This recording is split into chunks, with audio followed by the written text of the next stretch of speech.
Bonjour à toutes et à tous, je suis ravi de vous retrouver dimanche 3 novembre pour l'actualité autour de l'endométriose.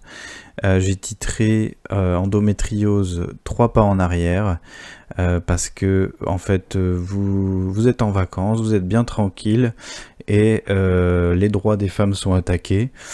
On va voir ça tout de suite. On avait fait des avancées en termes de congé menstruel et finalement c'est par le délai de carence que les droits des femmes fonctionnaires sont attaqués. Le délai de carence, en fait, c'est ce qui vous permet d'être en arrêt maladie, d'être payé même quand vous êtes en arrêt un jour ou deux, jusqu'à trois.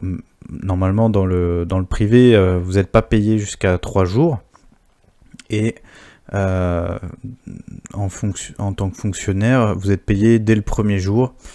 Et donc, ça vise justement les femmes qui ont de l'endométriose, puisque quand vous avez de l'endométriose, vous avez besoin que d'un jour d'arrêt ou deux, et vous avez besoin d'être payé, parce qu'en fait, c'est les femmes qui sont pénalisées, les femmes qui ont l'endométriose, qui sont pénalisées par cette suppression du délai de carence.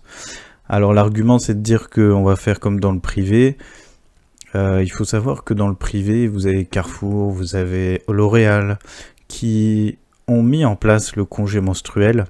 Donc c'est l'équivalent du public, ce qui est en train de retirer le public. Donc voilà, c'est dommage. Et puis vous avez aussi le congé menstruel qui est attaqué, puisque le préfet de Strasbourg a déposé un recours contre le congé menstruel qui a été adopté à Strasbourg.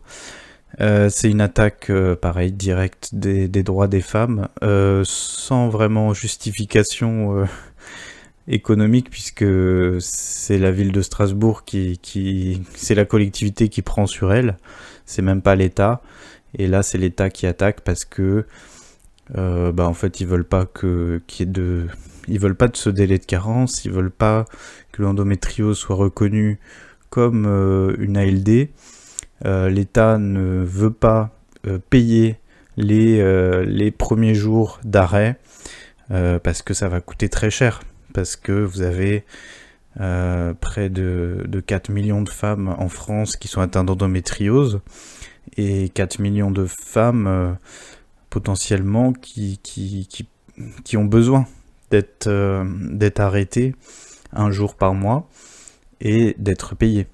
Mais ce qui se passe pour l'instant, c'est que elles prennent un jour, ou elles prennent sur elles les congés, et puis voilà, c'est dommage. Et c'est la double peine, parce que d'un côté, vous pouvez pas vous arrêter, et de l'autre, vous pouvez pas être soigné, vous pouvez pas être diagnostiqué.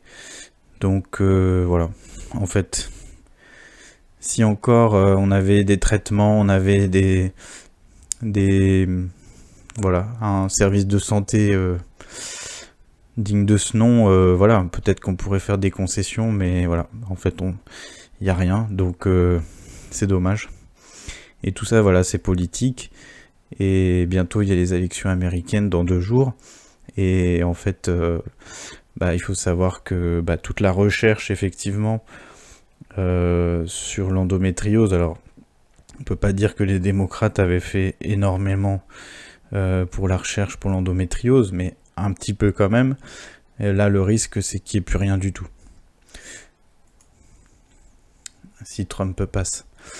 Et voilà, je vous ai mis des articles. En fait, je trouve qu'il n'y a pas d'articles comme ça en France. On a des célébrités qui parlent de l'endométriose, effectivement.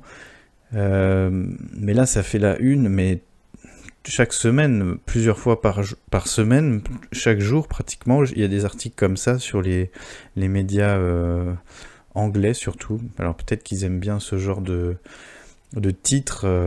Voilà, j'avais l'habitude de m'évanouir, et les docteurs disaient que c'était dans ma tête. Après, c'est complètement réaliste, hein, c'est du réel, hein, c'est des Malheureusement, c'est du quotidien pour certaines patientes pendant leurs règles. C'est surtout de ne pas être entendu, qu'on vous dise que c'est dans votre tête. Alors si on vous dit c'est dans votre tête, c'est faux, hein. Si on vous dit que c'est dans votre tête, c'est qu'il y a sûrement un problème, il y a sûrement de l'endométriose. Le symptôme principal d'endométriose, c'est le sentiment de pas être entendu. Voilà, je pense qu'il n'y a rien d'autre à dire. Et on voit dans les efforts nationaux, on voit en Australie, je savais pas, mais en fait ils forment des infirmières spécialisées en endométriose. Et c'est super intéressant parce que je connais nulle part ailleurs dans le monde où c'est comme ça. Déjà, il faudrait déjà avoir des médecins spécialisés en endométriose, parce qu'on n'a pas ça en France. Moi, je suis échographiste spécialisé en endométriose, mais on est très peu en France. Et là, je trouve que c'est super de faire des formations exprès pour l'endométriose, c'est génial. Donc, on attend ça en France. Et petit moment, voilà, petite rubrique recherche. Il y a des gènes qui favorisent l'endométriose. Et là, dans cette recherche, on apprend qu'il y a des gènes qui protègent contre l'endométriose. Donc voilà, c'était juste un petit instant recherche. Et la semaine dernière, j'avais titré « Enfin un test pour diagnostiquer l'endométriose ». Bon, il y a 2500 tests qui vont être remboursés parce que la Sécu, elle a pris une calculette. Elle a dit on a 2 millions à dépenser. Combien ça fait de tests? Bon, ça fait 2000 tests. 2000 tests à 1000 euros. Voilà, il n'y a pas besoin d'être très, très fort en maths. Donc voilà. Donc il y aura 2500 tests pour diagnostiquer dans 80 centres en France. J'ai pris ma calculette. Et oui, je suis pas très bon en maths. Mais en fait, 2500 tests dans 80 centres. Donc ce sera dans des hôpitaux, je pense. Donc de 80 villes, on va dire, en France. Il y aura 31 tests par ville. Ouais, 31 tests par ville qui pourront être faits en France. Donc voilà. En Angleterre, ils ont leurs propres tests. Alors nous, c'est 1000 euros. Eux, c'est 500 livres. Donc c'est moins cher. Mais ça reste super cher. Et c'est hyper simple. En fait, ils mettent juste des électrodes sur le ventre. Et apparemment, ça diagnostique l'endométriose. Donc si ça marche, franchement, c'est top, quoi. Il n'y a rien à dire, hein. Après, il faudra faire une écho juste pour vérifier éventuellement où il y a des lésions.